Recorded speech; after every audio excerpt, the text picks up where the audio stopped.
Alors, Steel Ball Run, c'est le virage Tarantino-esque de JoJo's Bizarre Adventure. Celui où Araki décide de flinguer sa propre chronologie pour repartir de zéro, tout en gardant bien sûr les codes qui ont fait le succès de JoJo. D'abord publié dans le Weekly Shonen Jump en 2004, le manga a changé de maison pour Ultra Jump en 2005, avec une relance en grande pompe sous le nom officiel de JoJo.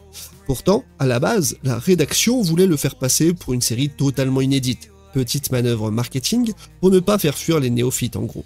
Mais Araki, lui, savait très bien ce qu'il faisait. Steel Ball Run a toujours été pensé comme la partie 7, un reboot spirituel qui mélange course de chevaux à travers l'Amérique, pouvoir mystique, de la rotation et critique politique bienvenue. Et pour retranscrire l'ambiance, le mangaka s'est tapé 3 road trips en voiture à travers les États-Unis.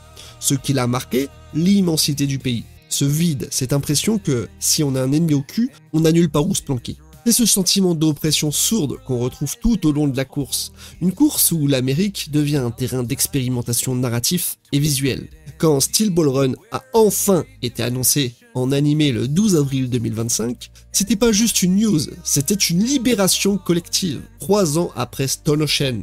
Alors que l'attente devenait presque une légende urbaine, le JoJo Day a déclenché un raz-de-marée d'émotions. Avec si peu pourtant, X, Twitter, Reddit, TikTok, en feu. Les visuels de Johnny et Jiro, disséqués à la loupe, reproduits en fanart dans la minute, célébrés comme des saints patrons de l'animation. Et pour souffler sur les braises de l'hystérie, Young Jump balance l'intégralité du manga en accès libre pendant 24 heures. Résultat, une hype quasi religieuse. Mais cette explosion d'attente n'est pas sortie nulle part. SBR, c'est le saint graal des fans de JoJo, souvent considéré comme la quintessence de l'œuvre d'Araki. La qualité d'écriture, l'ambiance western mystique, les combats d'une complexité chirurgicale, et surtout, la relation de Johnny Jiro, tout crie au chef-d'œuvre. Et avec David Productions à la baguette, même si on n'a pas encore de confirmation officielle, on s'attend à un travail d'orfèvre. Enfin, pour beaucoup, SBR est aussi une porte d'entrée parfaite. Nouveau monde, nouvelle continuité, pas besoin de tout connaître, juste de se laisser embarquer. La peur qu'elle ne soit jamais adaptée rendait cette annonce encore plus précieuse. Maintenant que c'est fait, il ne reste qu'à espérer qu'ils transformeront l'or en diamant. Toutefois, attention, il faudra quand même s'armer de patience. Elle vient à peine d'être annoncée, on n'a qu'un visuel et c'est tout. Avec la complexité technique du projet, une sortie avant fin 2026 semble hautement improbable, et 2027 paraît même plus réaliste. Ce n'est pas juste une question d'animation, c'est un chantier artistique à part entière. Autre point sensible, la plateforme de diffusion. On a tous encore le traumatisme Stone Ocean balancé en patch sur Netflix, qui hante encore nos esprits. Le format hebdomadaire, avec ses discussions animées chaque semaine, faisait partie intégrante de l'expérience JoJo. J'ai envie de vous dire en fait qu'elle fait partie de l'expérience de tout animé, où on peut faire des théories, etc. Une sortie en bloc casserait cet effet de communauté vivante autour de chaque épisode. En gros, il faut pas que ce soit Netflix, ou alors si c'est Netflix, il faut qu'il le fasse épisode par épisode.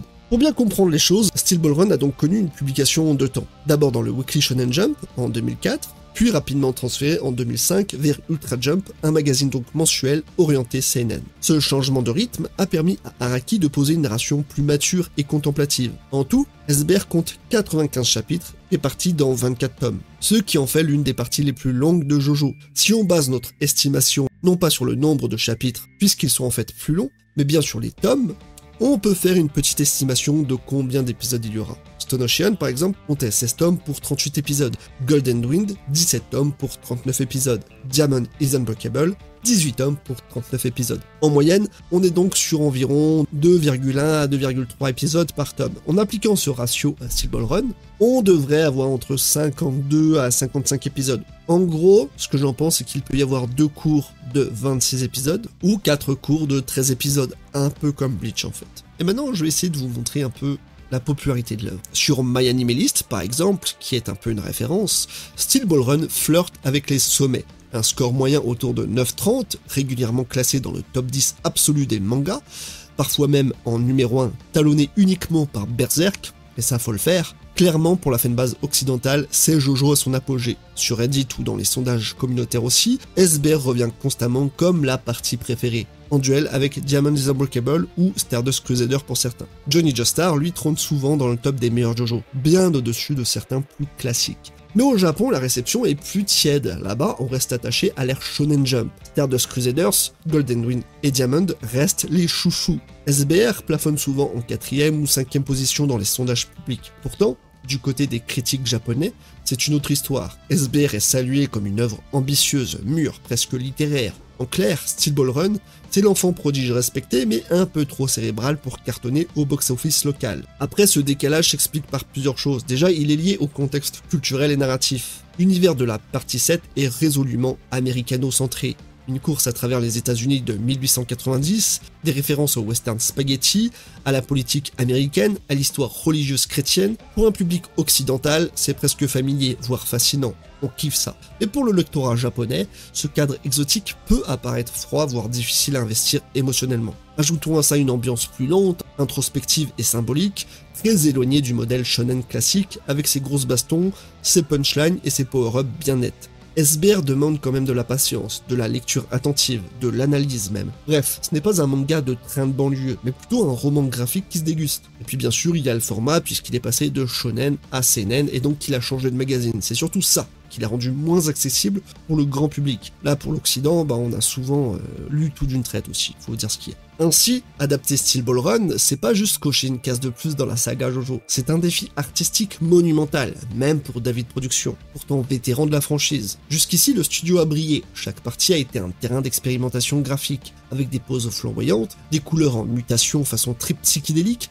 et un respect maniaque de la mise en page d'Araki. Mais là, on monte encore d'un cran. Le vrai boss final, les chevaux. SBR, c'est une course à travers l'Amérique, et faire galoper des dizaines de montures crédibles sans sombrer dans la bouillie 3D à la Berserk 2016, c'est un cauchemar logistique. La CGI peut sauver les meubles, à condition d'être fondue parfaitement dans l'esthétique 2D. Sinon, c'est la rupture d'immersion assurée. Autre point chaud, la rotation. Araki en fait une force mystérieuse presque scientifique. À représenter à l'écran, sans perdre le spectateur, demande une vraie inventivité visuelle. Et que dire des stands ultra abstraits comme D4C ou Tuskacte 4, voyager entre les dimensions ou générer une rotation infinie, c'est pas exactement du punch dans la gueule qu'on a l'habitude de voir. Faut vraiment capter l'ampleur du monstre qu'est Steel Ball Run. C'est pas juste une énième partie de JoJo.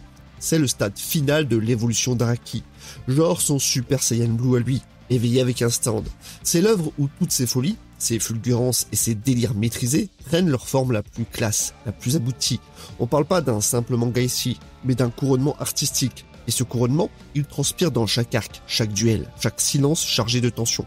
Bref, c'est pas juste JoJo, c'est JoJo transcendé. Bref, dans tous les cas, cette vidéo, c'est juste un petit galop d'échauffement, un teaser, une mise en bouche. Je prépare une vidéo bien plus massive, bien plus importante et plus détaillée sur l'univers de Steel Ball Run, où on va décortiquer l'œuvre comme il se doit, pour montrer pourquoi c'est le meilleur manga et la meilleure partie à tous les coups. Mais pour que ça claque vraiment, j'ai besoin un peu de votre aide. Donc donnez-moi votre avis sur la partie dans les commentaires, dites-moi ce qui vous a plu pour ceux qui connaissent, pour ceux qui connaissent pas, vous pouvez partir sur des théories, pourquoi pas. Alors si vous avez kiffé, lâchez votre like, abonnez-vous et surtout commentez. Dites-moi ce que vous voulez voir dans la grosse vidéo, un focus sur les personnages, faites-moi part de vos suggestions pour la prochaine vidéo justement, peut-être une analyse plus détaillée justement de la partie Steel Ball Run, peu importe, il y a plein de choses à faire, une dissection de la rotation, parler de Jésus-Christ, je ne sais pas, je vais lire les commentaires et je prendrai note de chaque idée. De toute façon, en parler dans une seule vidéo, comme ça, c'est impossible, il faut quelque chose de beaucoup plus conséquent. Trop de choses à dire, trop de moments cultes, trop de personnages écrits avec une précision qui frôle le génie, et trop de concepts intéressants, ça mérite plusieurs vidéos sur le sujet. Donc pour ça, je compte sur vous. Ainsi, vous l'aurez compris de manière générale, il faudra des idées fortes, un rythme maîtrisé et un soin extrême au détail. Bref, une adaptation de haute voltige. Et si le pari est réussi, ce sera juste le meilleur animé du monde. Point barre.